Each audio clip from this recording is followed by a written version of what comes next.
Veracity Exchange Television. VETV.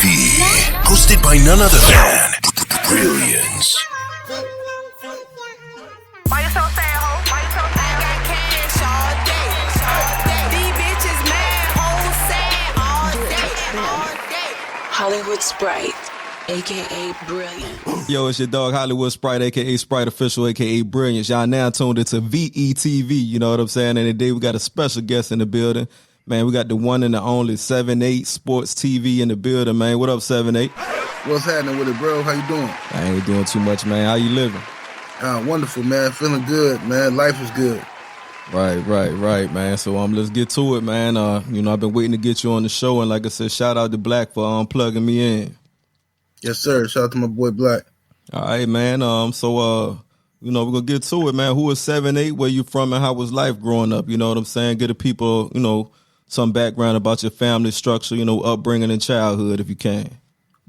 Yeah, well, I'm 78 Sports TV. I'm the creator of the Lions Den boxing community.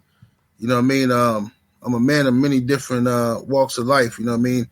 I was raised by a mother and father. My father was a street dude in the city of Milwaukee. He didn't want me following in his footsteps, so he joined the military. And we lived all over the world. And came back to Milwaukee, and the family business still rubbed off on me. Anyway, everything he wanted me to escape still rubbed off on me. You know what I mean? So I got into a little trouble, and things like that. Ended up going to jail, but I guess we could talk about that a little later. You know what I mean? But went to jail and fortunately beat my case.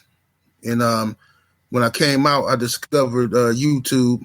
I was looking for a way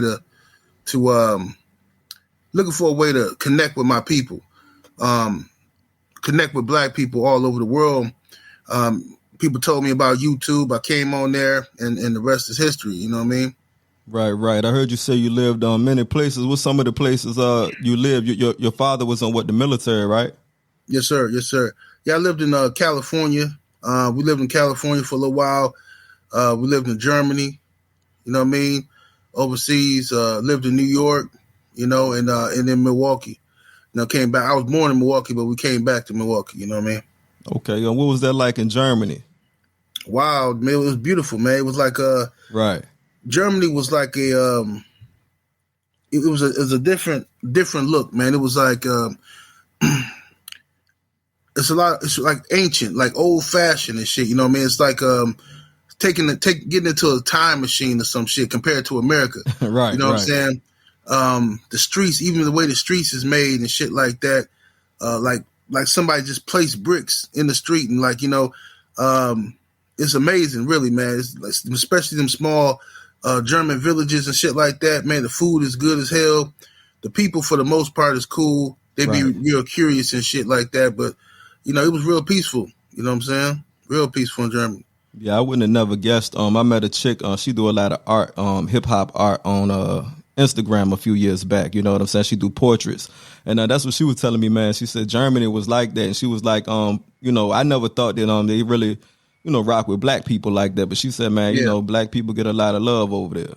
Yeah, for real. They real curious and shit, especially the women, man. The women is just ridiculous for Black dudes over there, man. Right.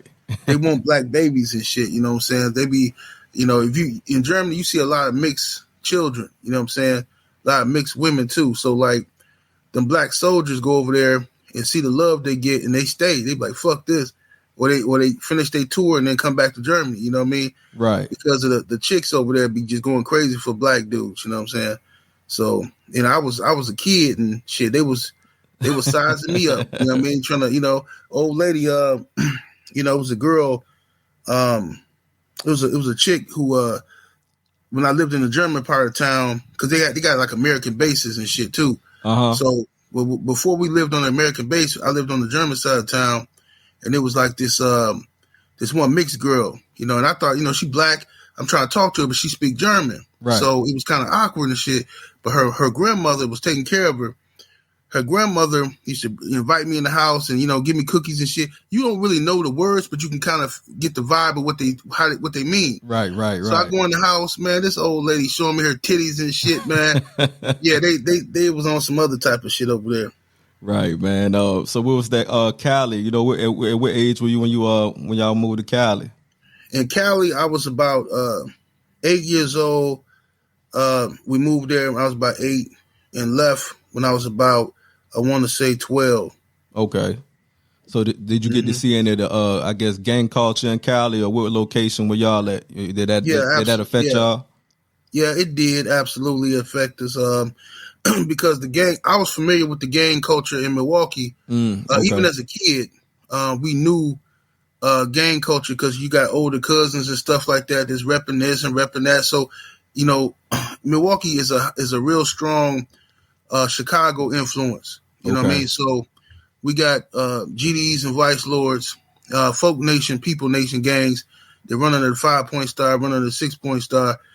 I'm familiar with all of that. So we go to California. I'm a kid, and you got we moved into a Crip neighborhood, and we moved to a Crip neighborhood. I didn't know nothing about nothing, you know what I mean? And they basically how I found out I lived in the Crip neighborhood was going to school. I went to school, and motherfuckers was like, "Where you from?" and this and that. I'm like, "I'm from Milwaukee." They're like, "No, where you from out here?" As soon as I said the street, like motherfuckers was ready to whip my ass after school. I'm like, what the fuck this shit is?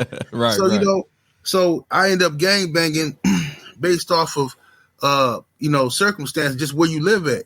That's why I don't knock. Like people try to knock them, how can you gang bang? And this, I agree as an adult, you know what I'm saying? You got to grow the fuck up, you know what I'm saying? But as a kid, bro, it'd be the stupidest shit. You know what I mean? They get these guys involved with gangs. So, it wasn't like I'm out here looking to be in part of no gang and no shit like that. You know what I'm saying? But yeah, shit like that happened. California just got way different type politics, Right. So what type of kid was 78, man? You know what I'm saying? What type of child were you?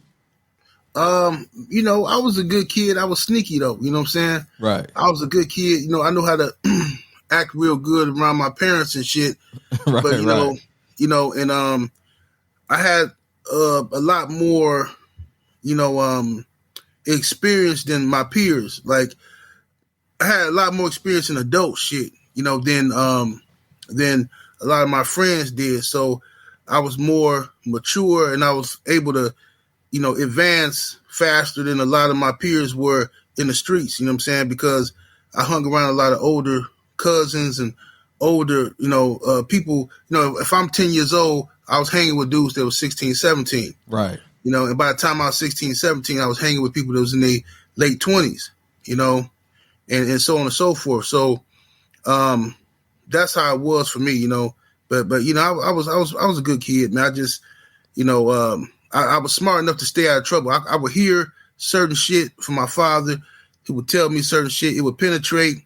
My mother would tell me stuff. It would penetrate. So I knew, okay, whatever I'm doing, I can't get caught. Right. And the main reason I didn't want to get caught is because I didn't want to disgrace them. You know what I'm saying? I didn't want my father to feel like, he moved and did all this shit, joined the army, and I'm still fucking up. You know what I'm saying? So I hid a lot of shit from him, as much as I could, you know what I mean? Did he have any of those stories about being black in the military? Absolutely not, man. Not my pops, man. He loved that shit, man. He loved the fucking military. He like motherfucking this dude like motherfucking Rambo or some shit. Okay. He loved the military. You know what I mean? And, he stayed longer than he was supposed to stay. That's just how he is, man. He really he loved the job, man. It was an escape for him because my pops was in the streets and shit. His whole side of my pop's side of the family was all right, let me put it this way. My great grandmother on my dad's side, right? Right. She was a madam. Okay. So she went from being a prostitute by force. You know what I'm saying? She was forced into that. And then she ended up saying, fuck this. She got some girls together. All these women, they used to get taken advantage of by these white men who used to come into their side of town and do whatever they wanted to do with them. My grandmother organized the women and said, look, if they're going to take it, then let's sell it. You know what I'm saying? So she ended up having a whole house on the Mississippi River. You know what I mean? And she stacked her bread up, and when the time was right, she moved her family up north to Milwaukee. And my grandmother ended up reaping the benefits of all that wealth, and she bought 26 properties in Milwaukee, and then she ended up owning a few corner stores and shit like that. So the thing is, all of her sons, not all of them, but a lot of her sons was involved with the lifestyle, pimping and stuff like that, because that's what they knew. You know what I mean? Right. And, that was just the family hustle. You know what I mean? So they was all involved with that. My father, he was involved with it, but he didn't want to really fuck with it like that. He wanted something different for himself. He wanted something different for me. So that's why he joined the military in the first place, because, you know, he didn't really want me out there, you know, conducting myself like that. You know, Milwaukee is a fucked up place. A lot of people don't understand that, like, this is rated one of the worst places to live for black people, you know. Right, right. It's segregated like hell, and it's racist as hell. We got a zip code out here where more people from that zip code go to prison per population than any place else in the world. That's crazy. Yeah, it is. You know what I'm saying? So it's like everybody out here, you know, want to be some type of pimp or hustler or something like that. That's just what it is. So my pops didn't want that for me, and you know, he did the best he could to and did a good job. He moved around and stuff like that. But once I came back to Milwaukee, you know, and seeing my uncles and cousins and shit like that, and you know, bitches choosing and shit like that, man, right. I had never even experienced. No, I'd seen it in movies, but I ain't never had a bitch walk up to me and give me $400 before. Right, you know what I mean? So it was just a different experience, you know.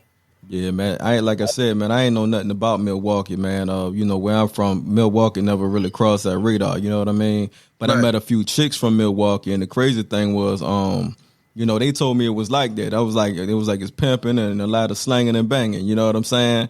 And right. You know, only thing I knew about Milwaukee was the Milwaukee Bucks, and I knew about back in the day, I think it was Pimps Up, Hoes Down, and the Pimp Snooki documentary. Right. You know what I'm saying? Pimp Snooki, Pimpin' Ken. Right. Yeah. Uh-huh. So with them guys, you know, I know Pimpin' Ken, you know, I mean, he's still around today. I think maybe like Snooki got locked up or something like that. But during that time when those movies came out, were those guys, were those the guys there, or were those the guys who were just in the movies, you know what I'm saying, that they got to catch up with, you know what I mean? Or was it a long line of, you know what I'm saying, big pimps out there in Milwaukee? Yeah, it's a long line of pimps in Milwaukee.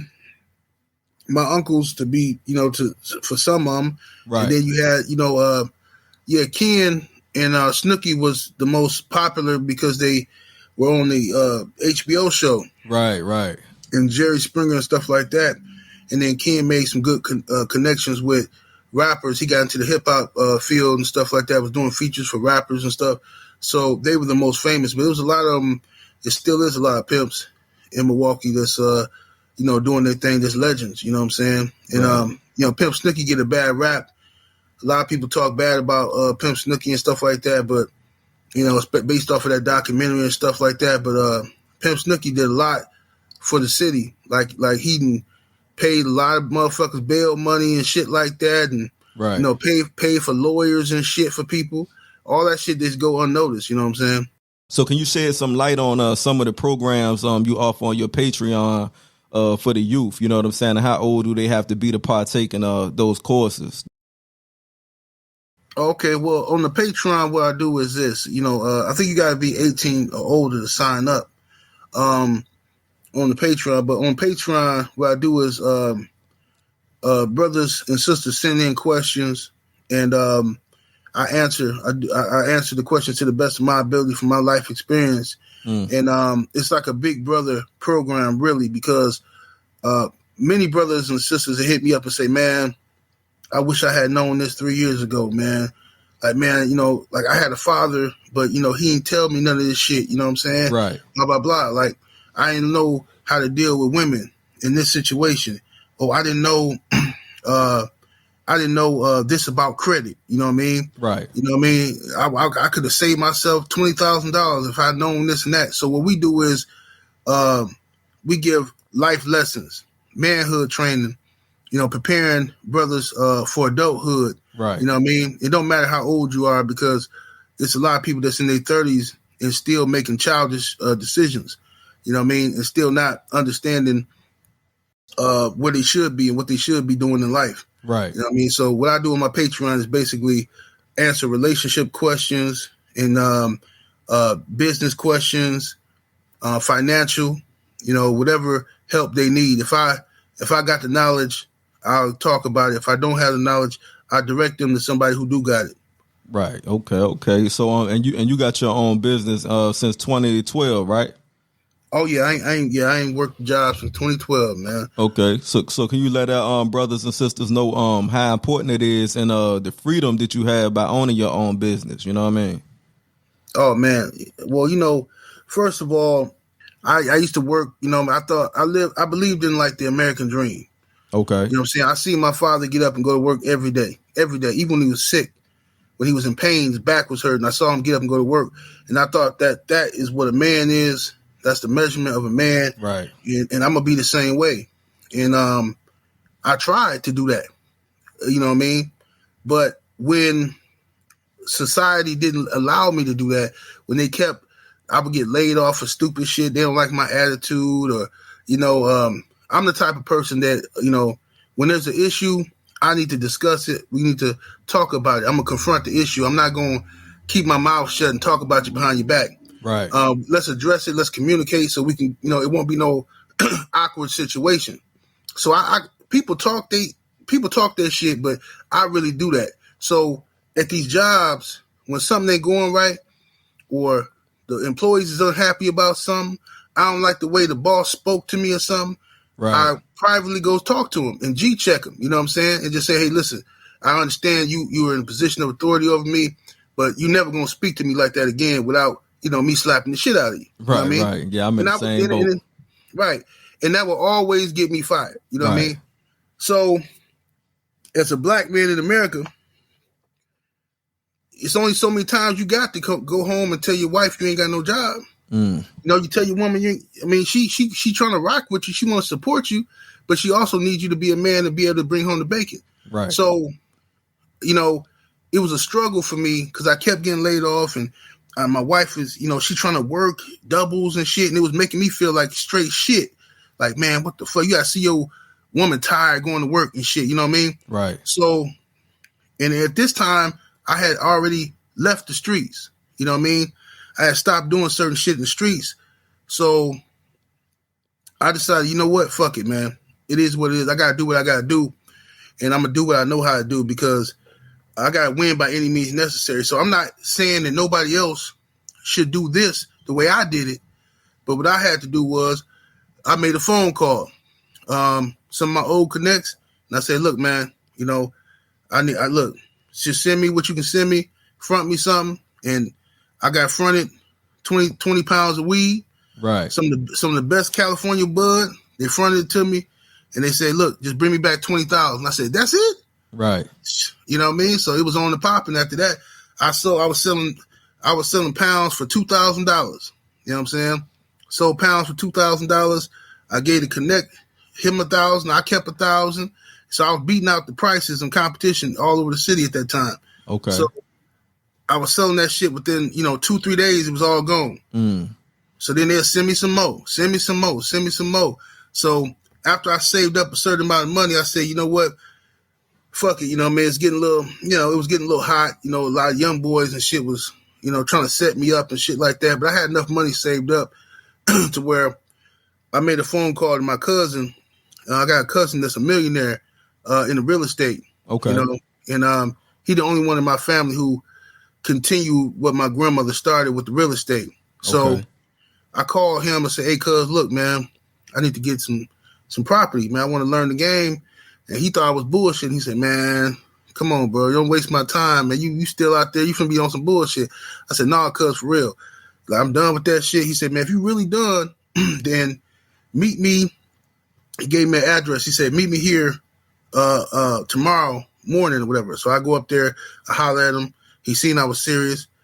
I let him know how much money I had, and he said, okay, let's do it. So he showed me a few tricks of the trade, and I bought my first property. I paid 10 grand for the house, and ended up flipping the house for 60,000. And then I bought a couple more houses, flipped them, and then I started keeping them. You know what I'm saying? I started keeping the houses and shit like that. Then I bought me something to live in. And so ever since then, I've been renting out property. You know what I mean? I stopped flipping them for a while at least and shit. That's a good lick, but you know, I've been sitting back like a fat cat for a while, just collecting the rent money. How you get into the OnlyFans? Well, the OnlyFans thing came about because I used to have one of my hustles. I used to deal with women and shit like that, you know. And for the record, like, you know, I don't want to disrespect the pimping, you know, so I'm not going to call myself no pimp. Right. You know what I'm saying? I would more so say I'm like a life coach for a bitch, you know what I'm saying? Right. You know, I just give them some instruction and shit like that. And if they willing to listen, they're going to be a lot better off than they was, you know? Right. So what I do is I take a hoe and make her a better hoe. So if it's a girl from around the way that I know, let's say one of my cousins would call me and say, hey, man, cuz, come through. I got this little bitch over here, man. You know what I'm saying? She's serving everybody in the house. You know what I'm saying? Right. So I come through. He said, man, you might be able to use her or something. So I come over there. It might be a little bad little bitch. I can see the diamond in the rough, right? Right. I can see if she had her hair done and, you know what I'm saying? And she had a few more things, she'd be all right. Right. So she over there, she's serving everybody, going in different rooms in the house. And she ain't got nothing out of this but a bottle of Hennessy and some weed. Right. I was about to say that. So some fast food and a blunt. Right. So I get to talking to her, and she offering me, oh, you want me to, you know, no, I'm good. What I want to do is talk to you. So I tell her, like, look, you just fuck and suck 4 or 5 niggas in this house, and you ain't got nothing to show for it. Tomorrow, your bill's still gonna be due. Facts. You know what I'm saying? And ain't nobody in this house gonna pay your fucking rent or pay none of that shit for you. So she's saying, well, so what you saying? I said, well, you know, you got to get your money. You got to be about your bread. If you ain't nothing wrong with fucking. If you like to fuck, that's your business. Right. But you should be able to get paid for whatever you like to do. You know what I'm saying? Get paid for whatever it is you like to do. So I talk to them and you know, if they got an open mind and they ain't so caught up in, because some girls will tell you, I ain't no hoe. I ain't no, bitch, you are a hoe. You just don't know it. Man, that's the craziest shit I done heard. And I'm going to let you get back to that. But I remember talking to a chick from Florida, and she told me that she was hating on her best friend because her best friend was fucking 2 dudes for some money, right? And she done fucked probably about 12 dudes for the year. You know what I'm saying? And she was like, oh, I don't do that. I ain't no hoe. I'm like, well, shit, you done fuck more niggas than your friend did. And you mad at her because she getting paid for it. All facts. All facts. You know what I'm saying? So that's how they are, man. So if the woman willing to listen, right, you know what I mean? And you know, and if they willing to listen, then what I do is I take them up under my wing and, you know, show them that my way will work. Because most of these chicks been struggling by themselves, committing the same type of stupid ass behavior their whole life that lead them to being evicted and losing their kids in the system, and you know, ain't got money for this and that. Car broke down. You can't get your window fixed. You can't get this and that fixed. Don't never put no oil change on your car. The engine went out. Just dumb shit because they ain't got no guidance. You know what I'm saying? Facts. So what I do is I round them up, show them my way is working. You know what I'm saying? I tell her, like, look, you tried it your way for 22 years. Give it my way for 6 months to see how you feel. Right. If it don't work in 6 months, then what you do, you lost 6 months. 6 months, it ain't gonna cost you shit. You know what I mean? So that's how I do it. You know what I mean? And the girls that's on my team, we put a play together, start the OnlyFans, and you know, it's been a beautiful thing, man. I think the first week the first month that I launched it, we was in the top 5% in the world. You know what I'm saying? So the shit was just dope as fuck. I was like, man, this shit all right. You know what I'm saying? It's a beautiful. It's better than them chicks that being on the street corner selling some pussy. Right. Yeah. It's better than that. You ain't facing no jail time. None of that shit's all legal. You know. Right, and that's what I was gonna ask you, man. For the chicks who might be listening, or just for dudes in general, anybody who want to know, you know what I'm saying, what that money look like daily? You know what I'm saying? If you could put like or just a rough range on it, like what you can make daily on OnlyFans. Well, what you can make, you can make because OnlyFans you get paid. You can control when you get paid. You can get paid every day if you want to. Right. You can get paid every week, every 2 weeks, every month, 6 months, whatever. Okay. You can set your own payout schedule. So some people set it up to get paid every day, which is stupid to me. But they set it up to get money deposited every day. Okay. But I set my shit up for once a month. You know what I'm saying? So depending on how popular your OnlyFans is, and depending on what your asking price is, you know what I mean? Okay. Motherfuckers can make like $10,000 a week. You know what I'm saying? $100,000 if you big like that. You know what I'm saying? But I ain't never seen $100,000 in a week from that shit. But I mean, if I do, shit, you know what I mean? Right. It's good money. You know what I mean? Because you motherfuckers sitting at home or just being a freak, whatever the fuck you like to do. Right. Just think about this. Like I tell motherfuckers all the time. Like my homeboy, he got one, right? Uh-huh. Now he told me about it. He said, man, look, man, I'm finna get this bread. I said, what you talking about? He said, man, I'm finna give me an OnlyFans. I said, so I'm thinking he talking about putting some bitches on. Right. So he tell me, nah, man, I'm dealing with this white bitch, right? Uh-huh. The white bitch, you know, she tell me, you know, she wanna put me on. I should have an OnlyFans and shit, and she gonna advertise it and this and that. I said, what you gonna be doing on that? He was like, man, just jerking off. I said, God damn. So this nigga say he started, but his shit popping, I guess, you know what I'm saying? Because he be happy the motherfucker. I see the motherfucker got a new car and everything. Hey, man, that's what my homegirl told me to do. You know what I'm saying? She was like, you ain't even got to have no chicks. I was like, what? She was like, man, dudes be on that jerking off. I said, man, come on, man. Yeah. That's how motherfuckers be on there getting it and shit, man. Once they build their little base. So I was telling him, I said, man, I don't know, bro. I said, man, what you gonna do with some dudes come on there? He was like, man, I don't know, man. I ain't thought about that yet. I said, bro, I'm just saying, man. Right. You know, that shit can get tricky and shit, you know? All right, so I understand you did some jail time, you know what I'm saying? You were locked up for what, about a year? And if it's something you can talk about, can you explain what you were charged with and what age did that happen at? Yeah, what happened is, you know, this is back in the mid 2000s. I was, you know, when I was in the streets, you know, doing a little dumb shit, you know, shit I ain't proud of now, but back in those days I was a different person. And, you know, I had a cousin, though me and him was real tight, real close, but my cousin had a best friend. His homeboy was always jealous of me, right? Okay. And my cousin's homeboy felt like, because I had a reputation in the street, so dude felt like, well, I don't never see that shit, you know what I'm saying? I'll be around dude. Like, so he feel like since when I'm around him, I act one way. We sit around, we smoke, we drink. Because he ain't never seen me out wilding, he feel like the stories is myth, you know, made up or some shit. It's a myth. Right. So the dude used to, you know, he was obviously jealous. He used to show me little signs. And back in them days, I was too immature to realize that you don't want no jealous motherfuckers around you. Facts. You know what I'm saying? And back then, I used to try to make the nigga more jealous, you know what I'm saying? Right. Stunting on him and shit like that, counting money in front of him and shit, you know. But, you know, I was being stupid. But what happened is the dude asked me, you know, I was selling weed at the time, so he wanted, you know, half pound of weed. So he said, man, can you, you know, front me a half pound, woo, right?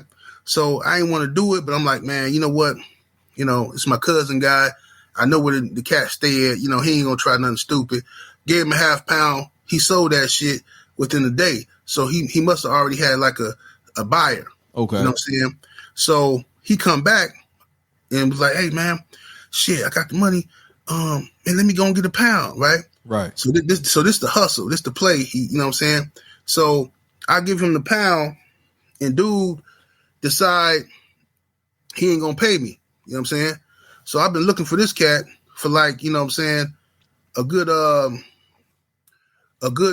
probably month at this time. I'm looking for him. I'm asking people in the streets where he at. You know what I'm saying? Now at this time, dude stayed with his mom's. I ain't want to disrespect his mama house, but I would drive by, see if his car was out there and shit like that. And, you know, I would call. His mom say he ain't there. So he playing with me. Then I'm hearing shit in the streets. some of our mutual friends is telling me shit like, "Oh man, you ain't getting that money, man. Dude said, man, if you want that shit back, you gotta show him if all them stories is real." I said, "What?"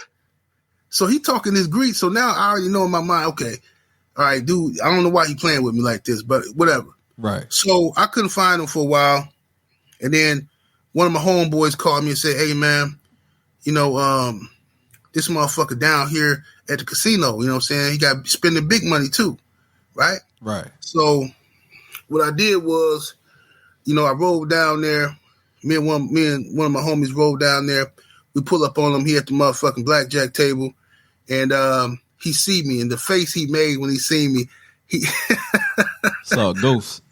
Yeah, old pussy ass nigga. So he seen me and shit and started copping the plea immediately. "Oh, hey, what's up, man? Hey, I'm trying to get your money right now." You know what I'm saying? So as soon as he see me, he handed me $150, right? And I played it off. I said, "Oh, man, I ain't tripping on that shit, man." Right. So, you know what I'm saying? I ain't tripping on that bullshit, bro. You know what I'm saying? Whatever. And he was like, "Oh, okay. Oh, yeah, man, it's whatever." So, you know, he relaxed. He calming down and shit like that, whatever. You know, we went and kicked it or whatever. Kicked it that night. And so I ended up leaving my homeboy who I rode with and rode with this nigga. Okay. You know what I'm saying? I rode with him and my other guy that was with him. So what happened is we went gambling in a private gambling spot. You know what I'm saying? I'm breaking him. Right? I'm breaking him. Now, this don't got nothing to do with the money he owed me. This is some other shit. I'm taking this, right? Right. So, you know, we hop back in the car and go half on a pack of cigarettes. So dude get mad when I ask him for $2. I said, "Hey, let me," because back then the cigarettes was like $4 a pack. Right. $5, something like that. So I said, "Hey, let me get that half for the cigarettes or whatever." And he was like, man, you been breaking me all night, man. You woo-woo. So he got talking shit. He driving. I'm in the back seat. So, you know what I'm saying? You know, he pulled over and we got to arguing and shit. He pulled over and reached down below his seat and he grabbed a weapon, tried to point it at me. But I'm in the back seat and he ain't no killer. He don't know what he's doing. I guess he thought he was just going to point the gun at me and talk shit. So I took it from him and shot his ass in his head. Right. You know what I'm saying? But it was a punk ass 25, so he jumped out the car and ran. Okay. So I'm like, what the fuck? You know what I'm saying? So I get out the car and the nigga come back and he started trying to, rush me or whatever, and I popped his ass again in his nose. And like I said, it's a punk ass 25, so the nigga just fell down, but he moaning and shit. It wasn't even no, if it was a 9 or something, it wouldn't even, right. It wouldn't be no issue. But then again, I can't even play like that because my ass probably still be in prison if it was a 9. So, he survived. I jetted up out of there, went home, and the police come to my house, because dude, he snitched when he went and tattletoed and shit. So he thought he was gonna die, so he telling on everybody. Right. And the police come, take me down. They got my homeboy too. My homeboy snitched on me. You know what I'm saying? But my homeboy, well, I say he snitched on me, but all he said was he said I shot the dude. That's what he said. You know what I'm saying? He didn't give them no details as to why. Right. So that gave me an out.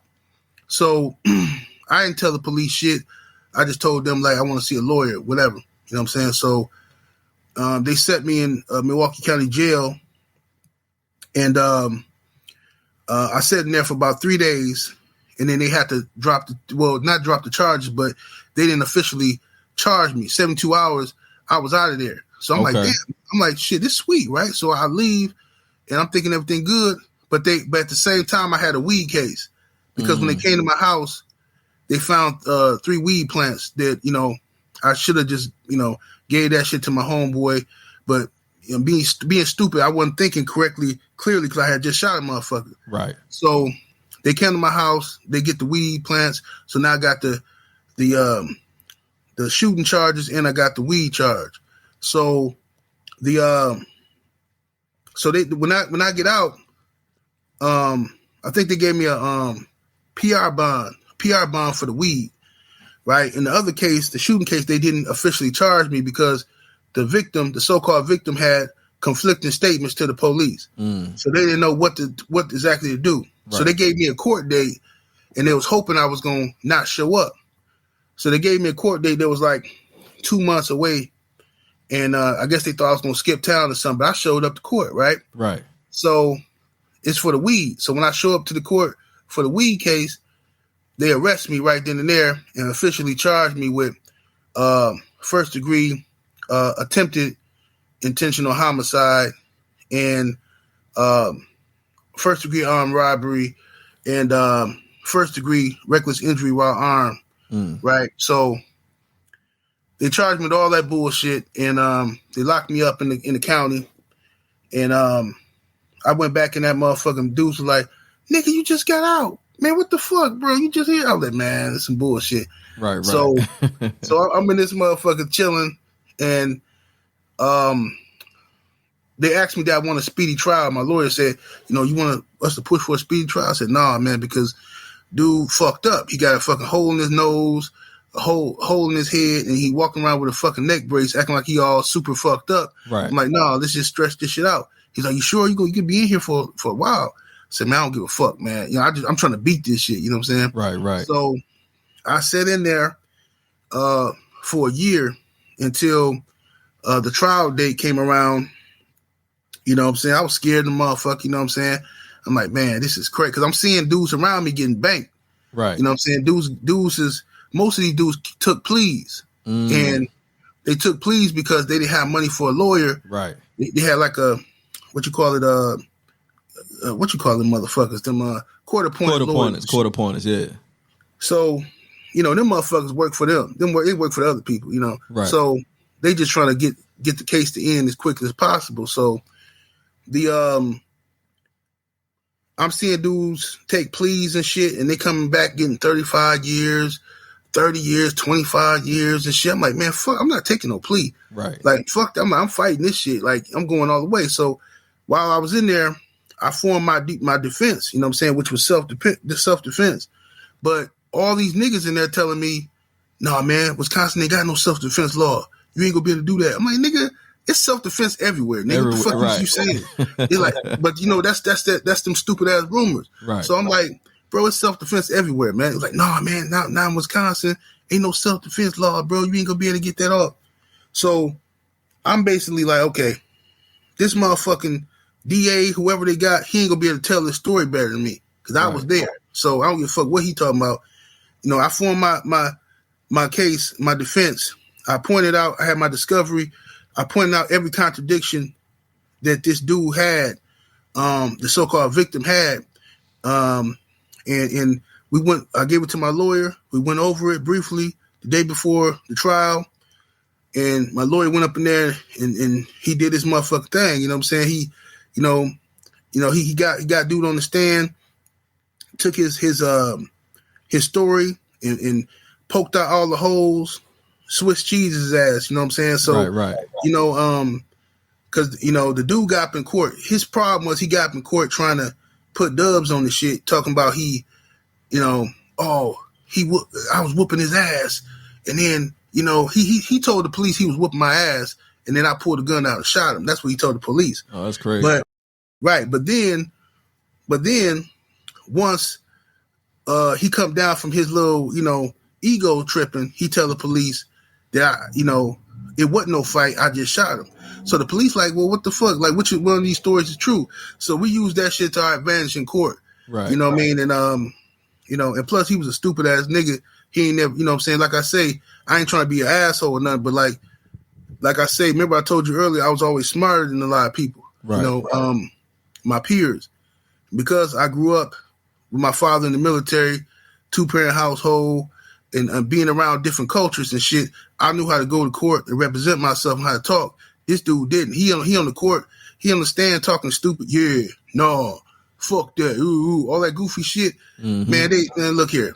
By the time my lawyer was done with that hoe ass nigga, he looked like the motherfucking killer. You know what I'm saying? And I was the victim. You know what I'm saying? So the jury went back in there and deliberated, and then it only took them 30 minutes. So I'm sitting here like, man, my lawyer said, look, they done with the deliberation. Usually when it's this fast, it ain't good. You know what I mean? He said, but if they convict you, you definitely can appeal because this man got so many conflicting statements to the police. You know what I mean? So I'm just sitting there like, bruh, I'm finna get banked, man. I'm finna get banked, you know what I'm saying? And I seen a jury come back to the room. They come back to the jury stand, and a couple of the chicks are smiling and stuff and grinning. I'm like, yo, what the fuck y'all smiling about? It's my life and shit. What the fuck is y'all? What's so funny? And the judge read that shit. I ain't never gonna forget this shit. It's like the whole room got quiet and I couldn't hear nothing but the judge. You know what I'm saying? And I heard her say, on account of I skipped some. My bad. They offered me a plea before the jury went to deliberate. They offered me a plea again. The state trying to get me to take it. Offered me 15 years. You know what I'm saying? I said, nah. I said, if y'all take out, I was gonna do it, but I said, look, if y'all take off the attempted homicide and y'all take off the first degree reckless injury to our arm, you know what I'm saying, and drop the armed robbery, I'll plead guilty to second degree reckless injury because that carry a max of 5 years. Right. So even if the judge don't go along with a plea, if she give me the max, I ain't doing no more than 5. They didn't agree to do it, so I said, fuck y'all. We going, you know what I'm saying? Leave it to the jury. The jury came back, you know, and the judge said I was not guilty. And, you know, on the first charge of the attempted murder. So I started crying right there in the court. I'm like, bet, you know what I mean? Because I knew at that point my life wasn't over with, you know what I'm saying? Right. And she just kept saying not guilty on count this and not guilty. So, you know, I heard the bitch ass dude was in the courtroom and he's screaming and shit and, oh man, this some bullshit, man. All that old shit, whatever. And I'm walking up out that motherfucker and the bailiffs was even telling me, man, the bailiffs was like, man, congratulations, man. You know, man, you a good dude, man. You just stay away from that guy, man. That guy's crazy. Stay away from him. And I said, yeah, for sure. You know, I went back to the pod, you know, they sent me back to the pod and they didn't let me out right then and there because I still had a PR bond hold for the weed case. So I went back to the pod and everybody was, you know, they had already heard that I had got beat my case. They basically was cheering for me. Everybody wanted to talk to me and shit. I inspired a few brothers to go ahead and fight they shit. You know what I'm saying? You know what I mean? So it was that's what happened basically. You know what I mean? Right, man. So what was that feeling like though, man? Like after beating that case, man. You know, what was that feeling? Man, it was the best feeling, man. That was the best feeling in the world, man. Because you know, we all make mistakes and we all do stupid shit in our life. You know what I mean? But right. That was a situation with me where I had a chance to self-reflect. Like sometimes jail is the best place for a motherfucker to be at if you need to clear your fucking head. You know what I mean? Because you ain't got the distractions of people. You ain't got the distractions of the world, the worries. You got to sit there and get in touch with yourself and reflect on every decision you ever made in your life. You know what I'm saying? And you can plot and plan on what the fuck you're going to do in the future. Right. So that feeling was amazing, man. And it taught me a lot. It taught me about who my friends were, my real friends. You know, because all the people I was out here doing all this dumbass shit for in the streets and, you know, none of the motherfuckers came to visit me not one time. I ain't even get a letter from a motherfucker. Motherfucker that's putting no money on my books. But as soon as the word spread around the city that I beat my case, every motherfucking nigga want to come around again. Like, bro, get the fuck away from me, bro. Right. Just you know what I'm saying? Go do your thing. I'm doing my thing. I ain't fucking with you niggas no more. You know what I'm saying? Shit a waste. And then shortly after that, I guess you said after you did your jail stay, that's when you came to YouTube. Yeah, what happened is what was that transition like coming from the streets to YouTube? Well, what happened was, you know, I got out and a few months later, you know, I was looking for like different videos and shit, like, you know, old video soul, you know, Donnie Simpson, BET video soul videos and shit. And somebody told me, hey man, you should go on YouTube. Right. YouTube. And I'm like, what the fuck is YouTube? And it was like, it's a website, man, where they got all kind of videos and music and shit up there. You should go check it out. And so I go check it out and I'm spending all day just amazed watching all these old videos and shit, right? And then I stumble across some consciousness and shit like that, you know, and I'm like, oh, okay, they got this brothers on here talking about some real shit, you know, talking about social issues and different things as they relate to black people. So I said, okay, well, I'm gonna fuck with this. I'm gonna start me an account. So I started up a page and started, basically joined the conscious community, for lack of a better term. And this is way back in maybe 2007. Right. Okay. Joined YouTube and was a part of the conscious community. I used to do videos and at that time I was a Muslim as well. Okay. You know what I mean? I skipped over that part, but I converted to Islam while I was locked up. You know, I was thinking about doing it before I got locked up, but I was still doing other shit, stupid shit that I wasn't ready to let go of. You know what I mean? Right. But when I was locked up, didn't have no choice but to let it go. So, you know, but anyway, I started connecting with different brothers and stuff like that in the conscious community, and I was fucking with them for a long time. And then I quickly found out that, 75% of the shit that they talk about is real, and 25% of it is complete made up, stupid ass shit. Yeah, I was gonna ask you about that. I had that on my list because I was a part of the conscious community. You know what I'm saying? And a lot of message mixed with a little bit of foolishness. You know what I'm saying? Tricknology and shit. Yeah, tricknology. That's right. Yeah, that's all it is. Motherfucker will tell you, he'll tell you. Sometimes motherfucker tell you 90% bullshit, but tell you 10% truth. Right. And then what they'll do is, like, they might tell you some shit like, and it to trick motherfuckers who don't really do research. And they might 90% bullshit, and you like, wow, is this possible? Then they'll tell you 10% truth and prove it. And then you like, right. Yeah, prove that 10%, and you like, damn, the rest of the 90 gotta be true too, because he proved his 10. It's a hustle, it's a game for a lot of these dudes, man. And I had to learn the hard way by dealing with them, going out there to Harlem, fucking with them dudes and shit, and just seeing how fake shit was. Like, man, that shit hella fake, man. I was into it for about, I probably said like 8 years, man, and I started deciphering that shit real quick. You know what I'm saying? And I got some people that's still into it. You know what I'm saying? They believe it. I'm like, man, that shit fake, man. That shit fugazi. Yeah, for real, man. It's a lot of that shit, some straight bullshit. Once you get past the simplicity of it, right. Like black folks, we know what the fuck we gotta do.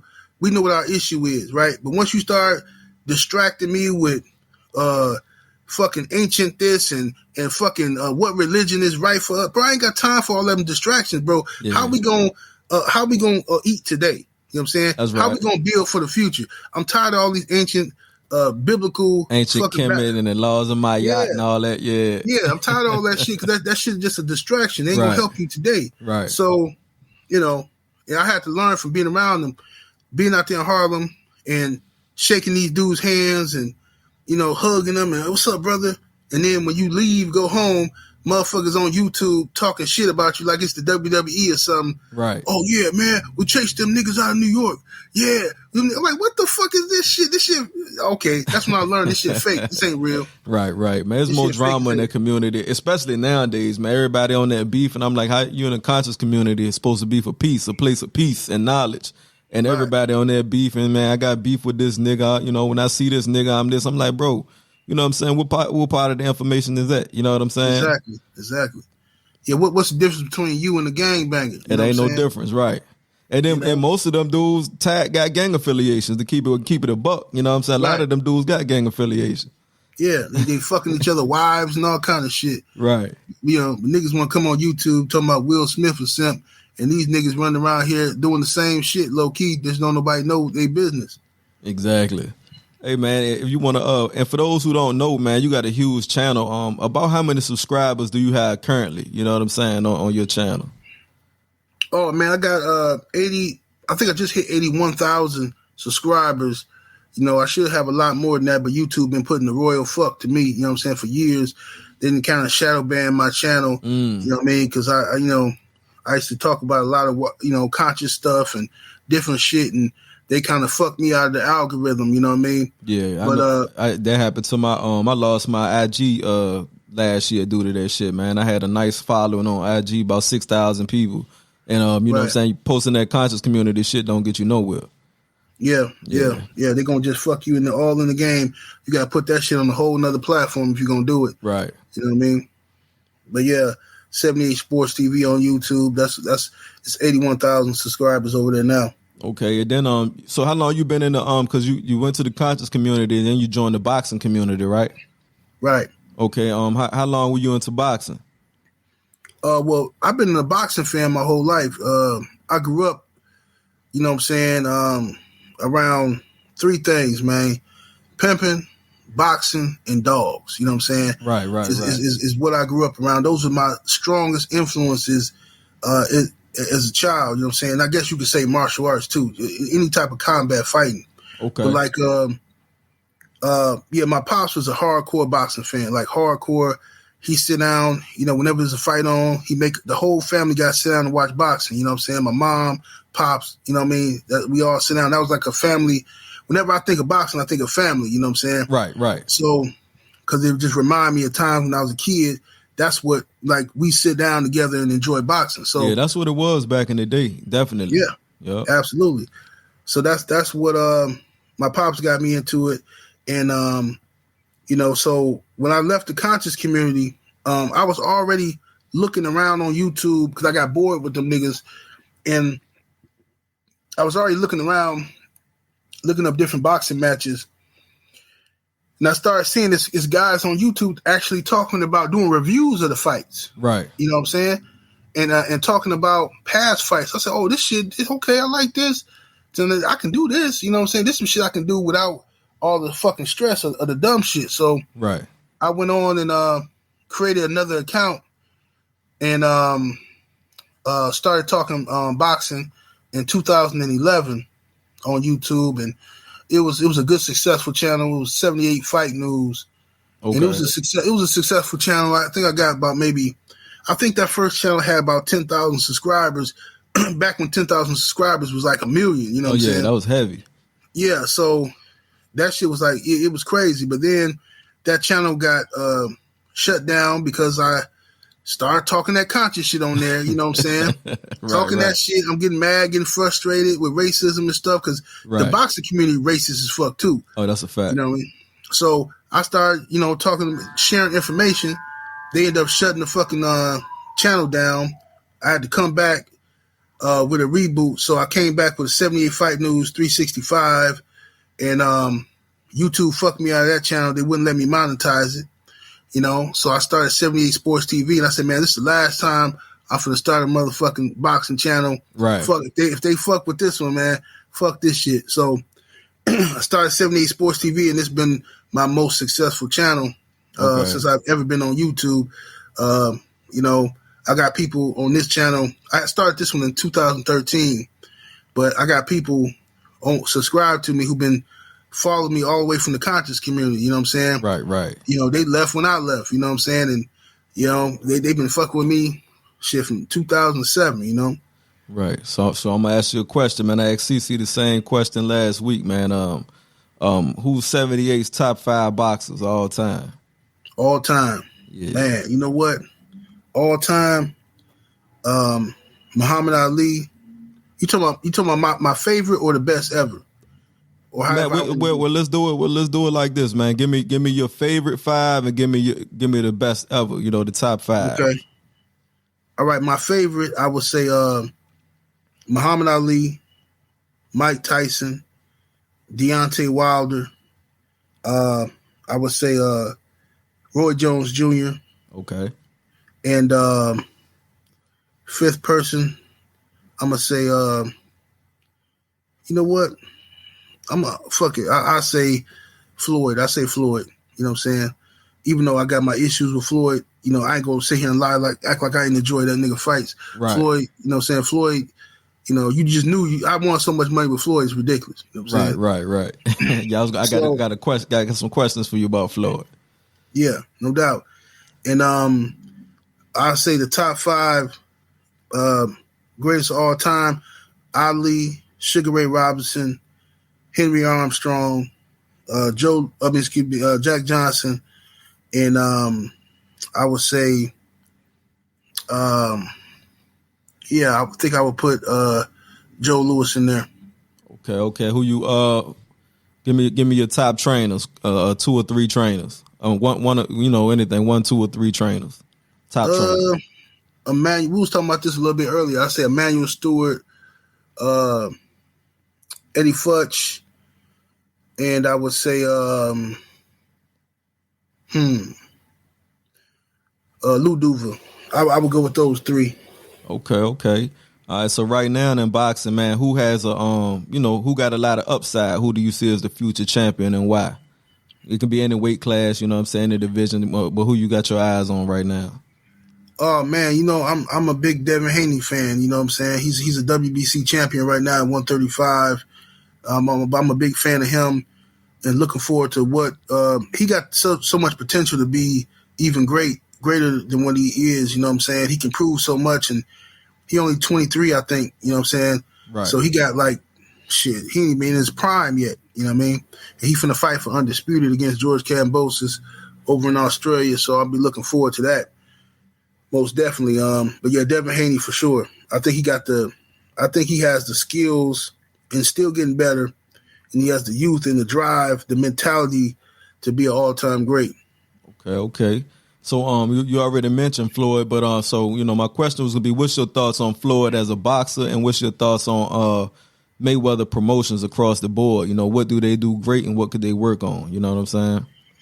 Yeah, I think Floyd as a boxer is one of the best fighters of all time. I think that he's the most accurate, sharp shooting puncher, and then he has, of course, one of the top 2 or 3 defenses of all time I ever seen. You know what I mean? So, and then he's very smart. He was very smart moving his career, and he made more money than any boxer, in the history of the sport. So Floyd is definitely smart in the way he moved. A lot of people can criticize him and not agree with the way people he fought or this and that, but he proved he got out of boxing with all his faculties and stuff. So, which is why I think he should stop fighting. I know these just exhibitions, whatever, man. That's what they told Apollo Creed before they killed him. You know what I'm saying? That's right. Sit down somewhere, bro. Just sit down somewhere, man. You got away, just chill. Right. So, but as far as Mayweather Promotions, I think that Floyd got a lot he need to focus more on his promotion. He need to, if you're gonna do this shit, do it all the way. If he committed himself to the promotion and wanted to be the best promoter in the same way he wanted to be the best fighter, I think he would be the best promoter. Okay. But I think Floyd looks at his promotional company as just some shit to do. It's just another hustle. You know what I'm saying? Hustle.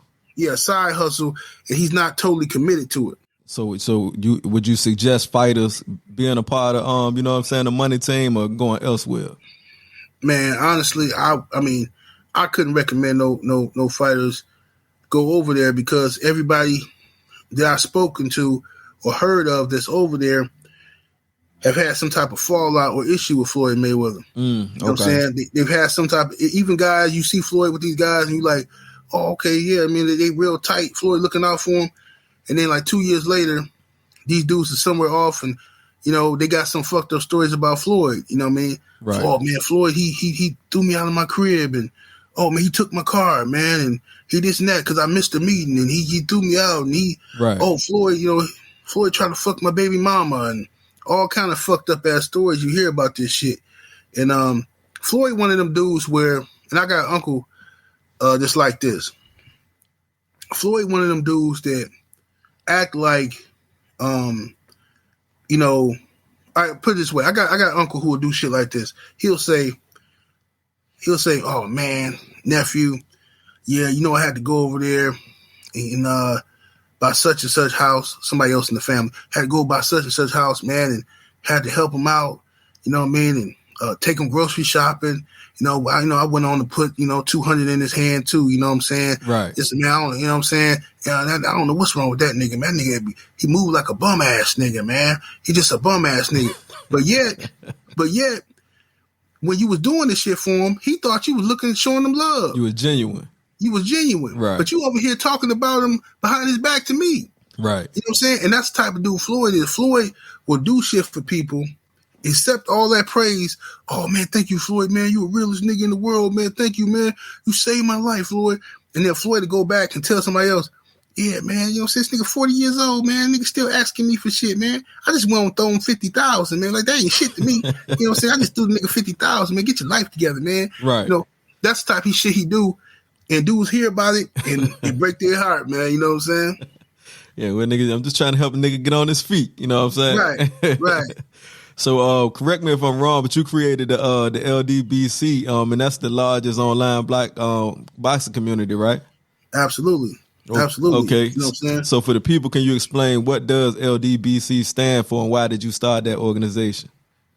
The Ldbc stands for the Lions Den Boxing Community.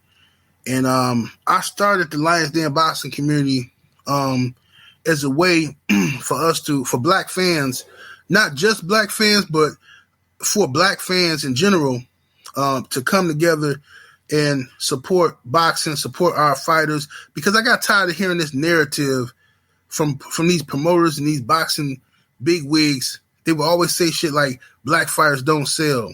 Right. You know what I mean? And I noticed they wasn't marketing boxing into the black community. Mm-hmm. They didn't respect our dollars. You know what I'm saying? They always say little shit. They would put all these fights in like LA, Texas, you know, different parts of California. They kept doing that, but then when the whole crowd is full of Latinos and Mexicans, they act like those are the only people who want to come to the fights. That's a lie. Right. Bro, you marketing to those markets. Mm-hmm. You know what I'm saying? You're pushing boxing to those markets, but black folks got money. We're the biggest consumers in this country.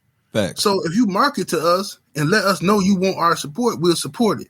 So online, what was happening is, like I said earlier, boxing got a lot of racism in it, and a lot of these fans and these trolls on the internet was just bashing black fighters, had nothing good to say about. They were shitting all over Floyd Mayweather and anybody that was black. It didn't matter. So they were just shitting on them. So I got tired of dealing with them idiots. So I started a boxing community. I said, look, man, anybody want to fuck with me, with the Lions Den boxing community, it's going to be a group of us that get together and talk boxing. We're going to block all them racist ass trolls and troublemakers that come over here to our channels with all the bullshit. Just block them and keep them out of our business. Right. Yeah, I had no idea it was gonna get this big. You know, I had no idea. It just started off as a boxing community. But before you get too far, what's the estimated? How many people are? If you could give an estimate, how many people you think are part of the Lions Den community at the current moment? Well, official members, that's paying members, is 300. You know what I'm saying? But we have a whole lot of supporters or people who fuck with us that is in the thousands. You know what I'm saying? Right. So it's a lot of us that, people that fuck with us that's in our chats every day like that. It's a lot more than 300, but 300 that's official on the books paying members. You know what I'm saying? Yeah, it'd be like 1,000 plus in y'all chat, man. Yeah, most definitely. So being the largest online boxing community, being the largest online community and biggest support system for black boxers, how do you feel about the boxers and the promoters, not really showing y'all the love back, you know what I'm saying? And y'all, y'all contributing just as much or if not more, controlling the narrative, and helping these fighters build a fan base. How do y'all feel, not getting that same love back? Well, how do you feel, with y'all not really getting that same love back? Yeah, man, it's unfortunate, man. It really is. It pisses me off that, the people that we trying to protect and we trying to back and support, a lot of them don't want our support, you know what I'm saying? Right. Because they don't respect our dollars. They don't respect our opinion because they believe the lie that they've been told the whole time, which is they'll tell this lie, black fighters don't sell or black fans don't want to come to the fights. Black fans don't spend no money. Right. But meanwhile, if you look at the top 10 highest pay-per-views, it's all black fighters. Facts. You know what I'm saying? So, where is they getting this information from? It's a lie that's continue to get told. So, a lot of brothers, a lot of these young fighters, they want to come interview with me and they want to come on my channel and then we'll set something up and then next thing you know, they'll text me like, hey, man, I ain't going to be able to make it. You know what I'm saying? Right. It's like, okay, well, you want to reschedule? Okay, yeah, well, I'll call you and let you know. don't hear from them no more, right? Right. And then that happened 3 or 4 times. You're like, what the fuck going on? You know what I'm saying? And I'm out here pumping videos out, supporting these dudes and bigging them up and shit. And they being told not to fuck with me. But then I see them pop up on some white channel or some Latino channel, you know what I'm saying? Who ain't nowhere near as popular as me. You know what I'm saying? So what the fuck is the problem?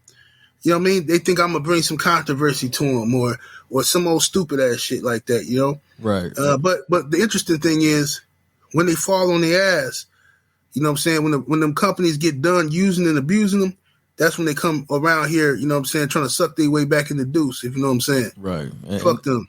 Yeah, I was telling Black that's how that shit usually be. You know, since the beginning of time, man, you know, we uplift our brothers and sisters with the support, the love, and donations. You know what I'm saying? And for the most part, most of them turn around, man, give us, you know, their ass to kiss. You know, the major checks roll in, they forget about us. You know what I'm saying? Right. And with that being said, though, what makes you still show up to work, man, and support these fighters, though, knowing that you don't get that love in return? Being true to myself, man. I respect that. Yeah, just being true to my own spirit, because if I think about that kind of shit, like, oh man, ain't nobody appreciating this and this and that, then, you know, I wouldn't be myself no more. I would start acting out of anger and shit. And then, you know, before I know it, I'm going to pick up them old habits again. So I want to always love boxing. So I feel like this just because, you know, just because this dude is a fuck nigga, don't mean I have to be one. You know what I'm saying? So I try to think like that. And I'm still going to support a lot of these fighters. At least a lot of them, not all of them. The ones who come out their mouth directly saying they, you know, dissing or they don't want our support, fuck them, you know what I mean? Right. But the ones that stay a little distant and shit, I understand. You know what I mean? It is what it is. You know what I mean? It's like that dude at the job who won't speak up in the meetings and shit, you know what I'm saying? Right. You know, he'll tell you everything, you know what I'm saying, in the locker room, but he ain't got shit to say in the meetings. That's right. You know? So that's how I see it. And I understand you got a great relationship you know, with the former heavyweight champion, Deontay Wilder, man. How did y'all connect? Oh yeah, that's my brother right there, Deontay Wilder. Deontay Wilder, I think I first interviewed him in 2013, I believe. I reached out to a lot of American talent, American fighters that I felt like I wanted to push. Okay. And I reached out to guys like Keith Thurman, Deontay Wilder, Sean Porter, a few other people. And all of them hit me back and we started, you know, building a good relationship. All of them started acting funny style except for Deontay Wilder. You know what I'm saying? Okay. He was the only down-to-earth brother. And he's like a real brother. Like, he not no fake and phony type of dude. Like some people put on acts and stuff when they doing interviews or when they talking. He's a genuine brother. Like, he the type of dude you can text him, hey, what up, bro? You know what I'm saying? Right. How you doing today or something, whatever. And he'll hit you back with some, picture of some fish or something. I went fishing today, and right. You know, he just a regular brother, just the same way you and your homeboys would do. Okay. Yeah, it's not like no Hollywood shit. Yeah, it ain't no Hollywood shit. You know what I'm saying? Deontay Wilder, a genuine dude. He genuinely got love for his people. That's one thing I know about the brother. He genuinely love his people. Okay. And he is one of the brothers who want his people support. And that's why it hurt me so bad that a lot of brothers shitted on him and did him so dirty, made fun of him and shit. Like, bro, this the only motherfucker who wants your support, who acknowledge you, who tries to fight for you. You know what I'm saying? Like, and you laughing and all this old goofy ass shit. Bro, that shit just irked the fuck out of me, man. So, yeah, but I've been dealing with Deontay Wilder, interviewing him since 2013. Okay. And we've been cool like brothers, man, all the way up until to this day and shit, you know what I'm saying? Man, that's dope, man. That's dope, man. A shout out to him. Let's touch on Trill Boxing Talk, man. How did that how did y'all come together? What made y'all start that platform? Man, my boy Black, man. What happened is YouTube suspended my channel for like 3 months. They put me on some like 3-month suspension or some shit. It was some BS. Conscious community shit or just some other shit? It's basically some conscious community shit. You know, man, I'm hard. Hey, this is what I be trying to figure out though, bro. Like, you know, people like me and like you say, you get your channel taken down. Man, I don't know how them other guys been doing it for, you know what I'm saying, 15, 20 years and they ain't got knocked yet. You know Talk what I mean? about it, bro. I think they're the ones doing the flagging. Man, or something fishy. They working with them people or what? Right. I don't know what the fuck going on, but some of these people, that's why I say YouTube allows certain people to get shit off. Right. I can't even speak on empowering my people without these motherfuckers, you know, coming to fuck with talk, me. Man. I know, I noticed that too, man. Some of them dudes' channels still sitting solid. Yep. And that's why I had to create that Patreon. So once they suspended my channel, I had already had a Patreon for about a few months. Okay. So I started doing more videos on my Patreon, and then Black, he was like, "Hey, man, come hustle on my block." You know what I'm saying? Like, you know what I mean? I got this idea for the show. You know what I'm saying? And you know what I'm saying, we can do Trill Boxing Talk. Right. And me and him talked about it and shit, man. And it's been a blessing, man, because that's like the best boxing show on the internet. Period. Like, that shit dope. Yeah, like that shit just that's the best shit, man. Like it had so much success, and so many people hit me up about it. You know what I mean? And different fighters and stuff like that. You know what I mean? We had so many guests come through there and different shit, man. It's been a wonderful experience, Trill Boxing Talk. And then from there, we got, you know, Black. He found CC. Right. You know, started doing Trill Talk in the morning, and then when we stopped doing Trill Talk in the morning, CC joined us over on Trill Boxing Talk. So, and CC fit right in. It's a beautiful thing, you know what I'm saying? Yeah, I got a dope 1, 2, 3 combo, man. That's a hell of a combo. Yes, sir. I know you already, you know what I'm saying, booming and doing your thing, but man, how do that feel though, man, to have 1,000+ people daily? I mean, that's every day they showing up. Oh man, it's beautiful, man. You get used to it. You know, that many people coming over. Back in the day, it used to be like, wow, I remember when it used to be like 100 people. And y'all was lit. Yeah, like you just like, you know, he's like, wow, man, you got 100 people in my chat, you know what I'm saying? Right. It's 100 people, you know, and then, you know, it just goes up, you know, 300, 500, 700, then it's 1,000, and now it's 1,000 on a consistent basis, you know what I mean? So that's how many people checking for you, you know what I'm saying, every day. To hear what your boxing opinions are, you know what I mean? And the powers that be in boxing, they be there too. They see it. And they don't like our influence. They don't like the power that we have because we have the power to influence. We're influencers, you know what I'm saying? Right. So when they want to sell the public a bullshit story, we got the power to come on here and say, man, that's some bullshit. I don't believe that shit. They don't like that. You know what I mean? Right. If they feel like we in the way. You know what I mean? I could dig that. You know, and since I've been tuned in, you know what I'm saying, I just pretty much caught up with y'all in like the last, you know, month or so. So I don't know the past history, but you know, from what I could tell, man, I don't really see no racist undertones or no racism or no things like that, man. When I was researching things about the Ldbc, man, where all of these negative YouTube videos come from? You know what I'm saying? Right. Yeah. Well, we got a lot of haters, man. Since the inception of the Ldbc, a lot of the people that we was trying to get away from, the whole purpose of creating the Ldbc was to get away from those weirdos. Right. And they don't like the fact that we started our own thing and we doing good. So, you know, and then they feed off of us. Like a lot of these guys are not creative. They ain't got no content. So, right. They'll be sitting at home all day thinking about, man, what should I talk about on YouTube? They don't know what the fuck to talk about. But so they'll wait for 78 to go live. And when I go live, they'll pick, 78 said that he think Charlo going to win this fight. Let me make a response to that. You know what I'm saying? Reaction video, yeah. Reaction, exactly. That's all they do is reaction videos. Right. So, you know, that's why there's so many Ldbc hate videos. And then we even got people that act like COINTELPRO, just ridiculous, man, making up lies, posing as Ldbc members. I saw a dude earlier today in somebody's chat. It was on the Ryan Garcia, the Zone live stream. I saw some guy in the chat. I never seen this guy before a day in my. I know everybody that's in the Ldbc. Right. This dude is in the chat screaming Ldbc. yeah, man, black fighters are the best fighters. Fuck all the Mexicans. Fuck all the white. You're like, what? Who the fuck is you? So I left a comment like, bro, who the fuck is you? Get out of here, man. Right. And, but that's what they do. They come out there because they want to defame our character and our name to get people not to like us. So they pose as LDBC members doing all this stupid shit. I had to contact all the fighters I knew and told them, like, look, bro, we got people on the internet posing as me, posing as LDBC members.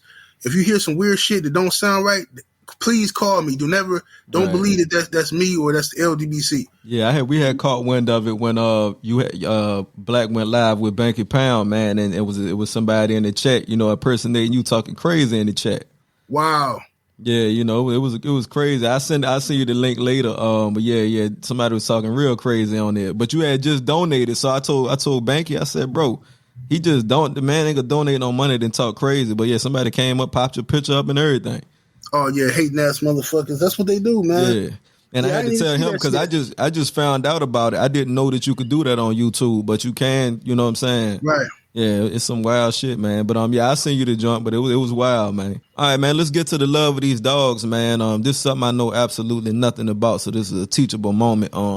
How did you get into dogs, and for the people, what exactly is a game dog? Okay, well, I deal with the American Pitbull Terrier. Okay. And we call them game dogs because the word gameness is it's an attribute that we look for in those dogs, where gameness is basically a dog's desire to continue its task and not quit, even in the face of the most ridiculous forms of adversity. No matter what's in front of him, no matter how tired he is, he's going to want to continue to finish his work, and continue to finish his assignment. So that attribute is what's sought after in the American Pitbull Terrier. So that's why we call them game bred dogs. And sometimes, you got gamecocks, shit like that too, for the same reason. Okay. Because I had a few dogs, but I never got too deep into it. So how important is the paperwork as far as breeding? Is paperwork everything? Well, paperwork is not everything, but if you want to be taken serious, like if you want to, know what you're getting in a dog and trace the lineage of the dog, and if you got any aspirations of breeding a dog, that paperwork is very important, because the paperwork gives you a dog's family tree to where who his parents were, grandparents, things of that nature. And if you want to breed it and you want to keep it in the same family, you know what type of dogs to breed your dog to within that same family. Otherwise, you'll just have a bunch of, scatterbred dogs, and scatterbred just basically mean like, I'm gonna get to that. We'll get to that. Okay. All right. So for someone without paper, without papers, is it possible to do a genetics test to determine the bloodline, or is it a situation where the only way you can really find out the full bloodline is through registration? Yeah, you can do nowadays. People are DNA testing dogs. Say like if I DNA test my male dog, and he has some puppies, and somebody I sell a puppy, and somebody misplaced the paperwork or whatever the case may be, and they end up selling that dog. The other person can say, "Hey, man, this dog look just like your dog, man. And I'm a DNA swab him and see if he related." They can do that now. Okay.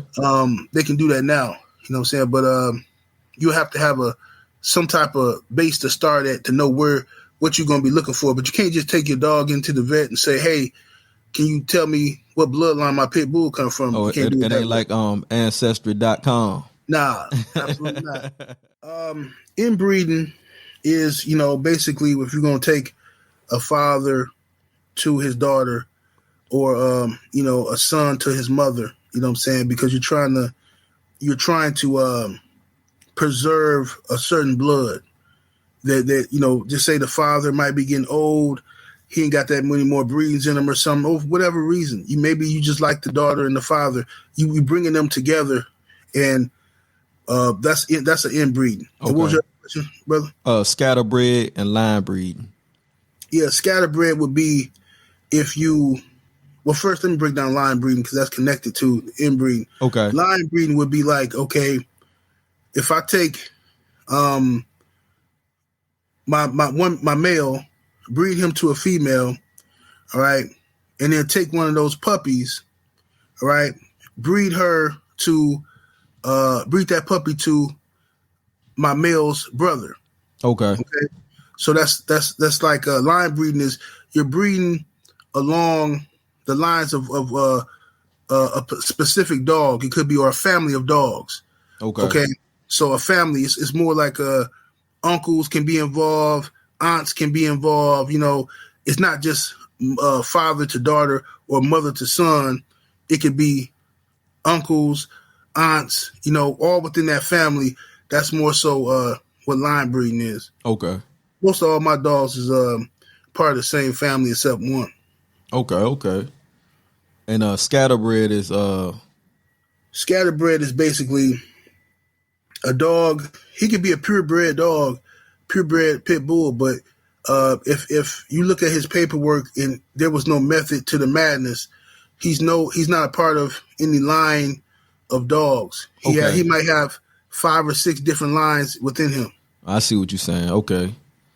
Let me see. Dealing with those dogs, is there any special requirement when it comes to feeding? You know, how strict is the diet, and does it matter like raw foods or hard food? The raw food thing is some bullshit to me. You know what I'm saying? I mean, raw food works. It's good for the animals, but it's not the end all be all. You know what I'm saying? Most of the game bred dogs live to be 13, 14, 15 years old. So you know, I haven't seen dogs live to be 20 from eating, you know, raw meat. right. It's just, you know, it's just some bullshit. It's some hype that people say, oh, it's better for the dogs and it's this and that, you know what I'm saying? But, you know, it's just like some people vegan, some people vegetarian, right. Some people eat, you know, some people follow the keto diet and some people don't, you know, some motherfuckers eat soul food their whole life and live to be 96, you know what I'm saying? Man, I did all them diets, man, and went back to eating meat, bro. Right. You know what I'm saying? No doubt. I've also seen people mention giving that dogs having dry days, you know what I'm saying? So what is that like? Is that like fasting, and what's the purpose behind it? You know what I'm saying? And I understand the benefits of fasting for people. Does that serve the same purpose for dogs? Yes, pretty much. You know, I learned about the dry day from a brother named Thompson Kennels. Okay. You know what I'm saying? He got a good YouTube channel too, a lot of information about dogs. You know, he put me up on that, so I tried it. And give your dog 1 day a week to empty out. Okay. When not eating no food. You know, you still give them water and shit, but you know, you don't feed them, and it gives them a chance to empty out what they ate. And you can look at their stool and check their health. Basically, make sure they don't have no worms or parasites and things like that. You know what I mean? It's just a good way to clean their system out. Okay, that's dope, man. And what type of prices we looking at for these dogs, man? For the dogs, I like, you know, you can the going rate is like, you know, $1,500 to anywhere from $1,500 to $5,000, depending on who you get the dog from, how the dog is bred. Right. Based like you can find dogs cheaper than that. Well-bred dogs, you can find them cheaper than that, but you got to know where to look, and you got to, you know, pretty much have a reputation where people say, oh, I want to give you a dog because I know you're going to do right by the dog, and you're going to, you know, so right. You can get some for like, you can get them for like $500. Right. But, you know, most serious dog men are not going to give you a dog for that price because they don't want their blood just all over the place, and you're going to take the dog, you're going to breed the dog yourself, and right. Then you're going to be selling the puppies, and now they competing against their own blood, you know? Yeah. So most people sell them for about $1,500 going rate and all the way up to like $5,000, you know? Right. So I just got a few more questions before we get out of here, man. What did you learn last year in 2021 that you still apply today in 2022? Ooh, man. What did I learn last year that I'm still applying today? You know what, man? I'm going to say this, man. This is a damn shame, but I'm going to say this, man. Talk to me.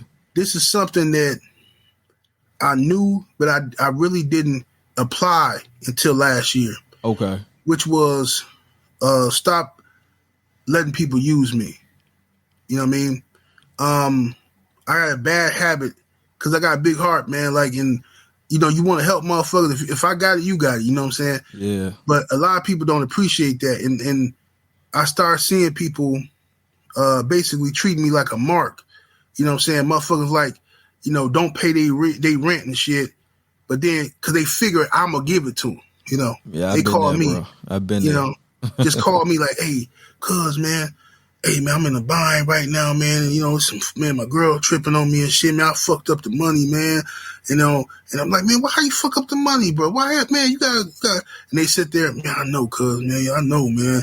I should be fucking up, man. You know what I'm saying? You know, I don't want my kid looking at me like I'm a fuck up. And like, man, look, man, I got you, man. You gotta pay me back, bro. You know, you give a nigga the money and, you know, this nigga all on IG popping bottles and smoking. You know what I'm saying? Then you be wanting to go do something to a nigga. You know what I'm saying? Man, tell me about it. You know? So I had to learn, and it was hard to say, you got to say no to motherfuckers. Fuck, no, I can't do it, bro. Can't do it. So what I do now is I just tell motherfuckers like, man, fuck all that. Niggas ain't got to think I got no money. So I just tell niggas like, bro, shit, IRS ordered than me, bro. I ain't got no money, man. You know, that's my favorite line, man. My mom taught me that maybe like 2 years ago, man. I was in the same boat, man, giving out money. And she was like, if everybody else can be broke, you can be broke. So, nigga say, hey, man, you got this, I ain't got it, bro. You know what I'm saying? I got bills to pay, too. You know what I mean? Hell yeah. Yeah. Yep. And that's what you got to get used to doing. I had to get used to doing that because, you know, I'm proud of being successful. Right. So... But that's when you get used, though. You know what I'm saying? Yeah. When they see you doing good, you know what I'm saying? It's like, man, for instance, I remember helping this chick before, you know what I'm saying? No girlfriend or no nothing, just a, good friend, you know what I mean? Right. She called my phone, crying about some money and whatnot, you know what I'm saying? So I gave her like a stack, you know what I mean? Right. And but she said she was gonna pay back, right? So I said, all right, cool. I said, man, just pay me back, you know what I'm saying, whenever you get paid. She was like, I pay you on my first check, man. Common sense. I know you ain't paying me a stack after your first check. Right. So when she got her first check, you know what I'm saying, I hit her up and I was like, look, man, just throw me 500, you keep 500. You know what I mean? Right. Man, 2 months go by, 3 months go by. All of a sudden, man, I see her in the club, popping bottles, smoking hookah, doing everything, right? Right. So when I finally contact her, I'm like, yo, what's up with the bread? She was like, man, what type of nigga are you? You know what I'm saying? You got money, you begging me and calling me for $1,000, you know what I'm saying? Wow. And I'm like, yo, I loaned you the money. You didn't have $1,000, you know what I'm saying? Then on top of that, I cut you a deal and said, give me back 500. Right. You know what I mean? But needless to say, I never got that money. So that was one of my wake up moments that I was like, yo, hey, if you ain't got it, I ain't got it. You know what? That's what it is, bro. I mean, man, I done been used so much, especially by family, bro. It's ridiculous. Yeah. Like, I done had a cousin. I had a female cousin, she got a gang of kids and shit like that. You know what I mean? She like the family, fuck up. You know what I'm saying? She always got some shit going on, getting evicted or something, right? Right. And so everybody in the family pretty much take turns helping her. Some people done cut her off, like, I ain't fucking with her because she ungrateful, whatever. She had never fucked me over, though. You know what I'm saying? Right. So she had a clean slate. Right. So she called me one day, and this is her first time ever asking me for something. Right. And she was like, cuz, look, I don't she was like, I don't like asking people for stuff. She was like, I know you doing good right now, and I want to know if you can help me get some transportation for me and my kids because I can't get around, and I'm trying to log all these kids around on the bus. She got a gang of kids. She got like a lot, you know what I'm saying, like 10, you know what I'm saying, for real. So, and I'm trying to get these kids around and this and that. I'm like, man, cuz what happened to your car? She like, I think her car broke down or something happened to it, but she didn't have the money to get it fixed. Right. She was living above her means. She had some fucking Mercedes truck and couldn't afford the maintenance and just let the motherfucker just go to the shits. You know what I mean? Unbelievable. So I got her a minivan, right? Right. So I'm like, I'm gonna do this, I'm gonna do a good deed, you know what I'm saying? So I got her a minivan. It's a used minivan. I paid $3,500 for it. I'm like, you know what? She can get around in this. You know what I'm saying? She be good with it. She was real appreciative. She cried. She was happy. She hugged me. Thank you, cuz. Thank you so much, boo. Now, mind you, I didn't tell her that she had to give me nothing back. Right. Right? I told her, you know what I'm saying, this is for you. So one day, I'm at the Walmart around the corner from her house, and my car won't start. Right. So I'm like, what the fuck? My car won't start. You know what I'm saying? I'm like, you know what I'm saying? I'm looking for a jump and shit. So I'm like, okay, something must be wrong with my fucking alternator, this fucking battery, you know, whatever. So, because one dude gave me a jump and shit, and the car started up, but then it cut off. Okay. So I'm like, okay, it must be something wrong with the alternator. So I called my cousin. I said, yo, you know what I'm saying? Cuz, stay right around the corner. I called her. It's about, 10 in the morning or something, 11, somewhere around there. I'm like, cuz, hey, I need you to do me a favor. Can you come pick me up? I'm right around the corner from your house at Walmart. You know what I'm saying? I need a ride to the crib and shit. I'm gonna have somebody tow this truck or whatever. So she say, where you at? I said, I'm right around the corner. She's like, man, cuz, I'm asleep, cuz I'm still asleep. I said, yeah, I know you sleep, but get up. You know what I'm saying? Right. Come around the corner and get me. You know what I'm saying? She's like, cuz, you ain't got nobody else to call, cuz you ain't got no. I said, yo, you acting like that? You can't come pick me up. And I'm telling you my car to stop. You know what I'm saying? And I'm like, yo, I hate to do this to you, but I bought your fucking car. You know what I'm saying? Crazy, and she's like, oh, so you gonna bring it up? So you only bought it? You only bought it for me just so you could throw it in my face? Yeah, that's the line. Right. So I'm like, what the fuck? And yo, she didn't even motherfucking come pick me up, bro. That shit broke my heart. That shit hurt me so bad, bro. Yeah. You know what I'm saying? And I had to call the motherfucking cab. No, I called the tow truck. That's what I did. I called the tow truck, and the tow truck dude dropped me off. Had to pay this dude all this motherfucking money. You know what I'm saying? But yeah, you know what I'm saying? Let's just say she wasn't driving that motherfucking van no more either, though. Man, me and you can make a whole episode off of this, man. I got plenty of stories. I always told people, man, all the money I gave out, man, I should be a millionaire by now. And that's a fact. That's what I really believe. You know what I'm saying? Mm-hmm.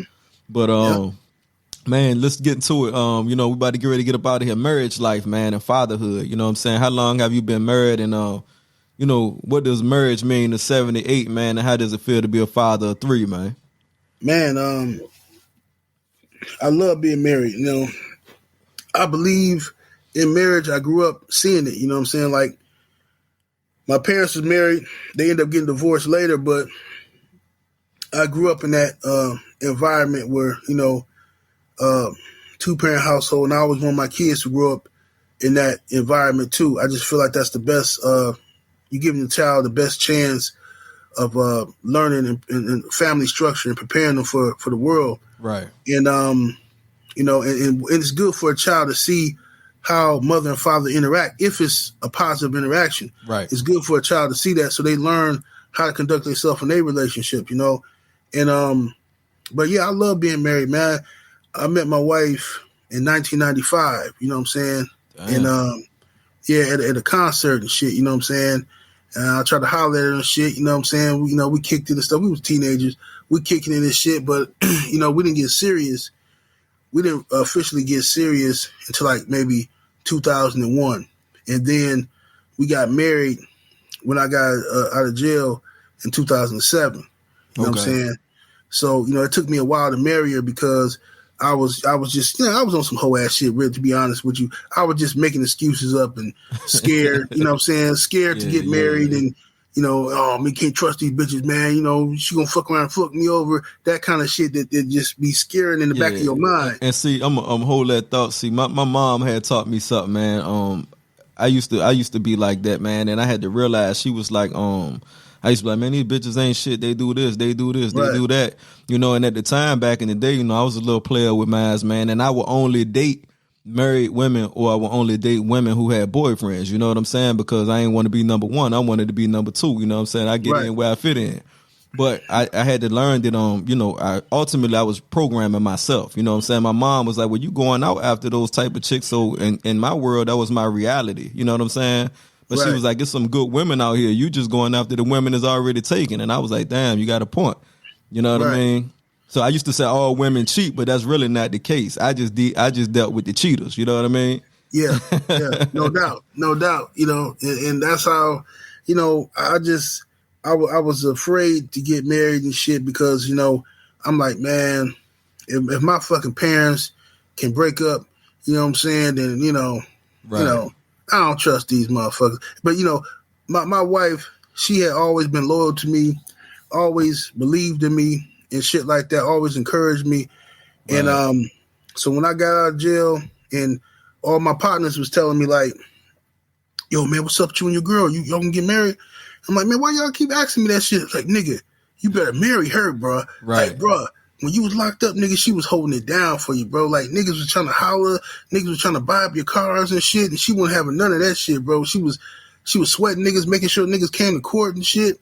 Yeah. I'm like, man, that shit made me feel so good. That like, it's a good thing when other people respect your woman as a woman. Right. You know what I'm saying? Right. And from there, I just had to acknowledge it, and I said, you know what, I'm gonna marry my baby. You know what I'm saying? So we got married, and she got pregnant with my first daughter on our honeymoon. You know what I'm saying? Okay. And it was a beautiful thing, man. You know what I'm saying? So she done blessed me with two daughters and a son. You know. Well, look, we gonna get ready to get up out of here, man. And is there anything you want to promote, or you know what I'm saying, let the people know how to find you or contact you? Hey, man, y'all can hit me up right here on 78 Sports TV on YouTube, the YouTube channel. Y'all can also reach me at patreon.com/78 Sports TV, or I would ask you to support the OnlyFans, onlyfans.com/money and magic XXX. You know what I'm saying? We got a whole lineup of lovely women, you know what I'm saying? All flavors, you dig? You know, come on, get you some. Yeah, and I'm going to get them links from you and put them in the description as well. And on my show, man, I like to leave with a positive message, man, something inspirational, some type of motivation. It could be a phrase, a quote, you know what I'm saying, anything.